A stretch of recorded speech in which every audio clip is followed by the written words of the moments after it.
বাড়িয়ে দাও তোমার হাত, আমি আবার তোমার আঙুল ধরতে চাই।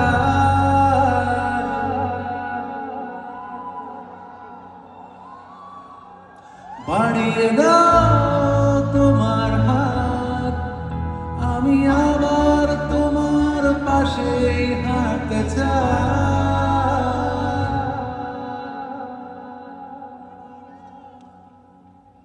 বাড়িয়ে দাও